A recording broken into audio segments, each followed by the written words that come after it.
is Ruth Guggenheim with GPS for the Jewish Soul. We'd like to welcome Rivka Malka-Perlman today from WOW in Baltimore, Maryland. Hi. Hi, Rivka, thanks so much for joining us. Love it, my pleasure. You know, I wanted to discuss today building a relationship with God. How do we go about that? You know, as Jews, we were all raised saying Shema, and it says that we should love God with all our heart, might, and soul. How do we do that? It's a good question. And you know, I'm speaking to young people all the time, and the most common thing I hear right before that question is, I don't even know if I believe in God. You hear that sometimes? I hear it all the time. All the time. And I think, we most likely all of us go through this period in our lives where we're not sure ourselves, is there really a God? Is God hearing me? Does God listen? Yeah. How do we get through that barrier? Yeah. Have you found a way? Have I found a way? Well, there was a turning point in my life, and I'll tell you in terms of my relationship with God, and I really would like to share that with you. But before that, I just want to say, don't worry about whether or not you believe in God. He believes in you. He believes in you. He's there. Don't worry about believing in Him. I'm confident that all of us have a sense of otherness. You ever have that sense of awe when you're sitting at the beach and you see the sunset and you see the waves and you're just, oh, you know, or you hear a great piece of music, or you just have the most wonderful connection with friends and you feel this energy, something else is happening. It's not just conversation. You know what I'm talking about? That's a taste of God. That's a taste of something else. We think of God as like up there. Well, I can't make a relationship with something that's up there, far away, looking down at me. That's not God. God is inside of us. God is what powers the whole world. It's something so infinite. We can't touch it, we can't feel it, but we all experience it.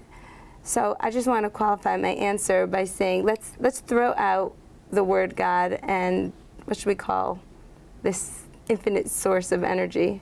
Love. Love. You know, I think God is truly unconditional love. It's the ability for all of us to feel without any strings attached. Certainly that God hears us on a day-to-day basis. Yeah. Do we matter? Do we matter? Yeah.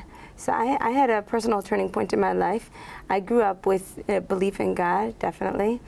But it wasn't until I opened my mouth outside of synagogue, outside of a prayer book, and started talking to Him that I really started developing a relationship with Him. You know, if someone's here, you're going to talk to Him. What's the proof that I believe in you, Ruth? I believe that you're here. I'm talking to you. If not, I'd be a crazy person talking to myself, right? When you open your mouth and just start talking to God, as awkward and silly as that sounds, you begin to develop a relationship.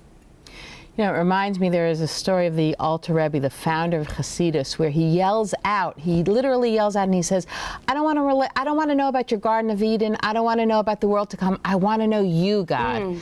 What would you recommend should be the first step when someone is looking to consider if there's a belief with God? Yeah. I could say what worked for me. That's all I could say. Go for it. You know, maybe the first step is different for everyone, but I think gratitude. You know, whatever this loving being is sending us gifts all day long. The gift of friendship, the gift of eyesight, the gift of a warmth, a house, a connection, a job, a great conversation. We're being showered with gifts, you know, and if we walk down the lonely road and don't address the source of the gifts, then it's not only the problem that we take them for granted, we don't get to develop a relationship. So I would start with a gratitude list, and not on paper. The same way as an email is not the same thing as a face-to-face coffee date. I say, open your mouth and say thank you. And try that. Try saying thank you for 5 things. You know, I'll tell you something. This was a great night for me. I was waiting for my daughter to get off the bus, and this bus was so late in coming, and I was waiting in my car, and I just was getting so impatient. So it was a good moment. I don't always do this, but I said, you know what? Instead of being impatient, I will sit in this car and say 50 things I'm grateful for. Maybe by 50, she'll be there. 50. 50. It was a memorable night. That's how it starts. That's where it starts. You know, Rivka Malka, I would like to thank you so much. I think if all of us took your idea and sat down on a daily basis and thought of 5 things every day that we know that God has given us, that's a way of starting that relationship. So I'd like to thank you for joining us, Rivka Malka, and everybody else. See you next time.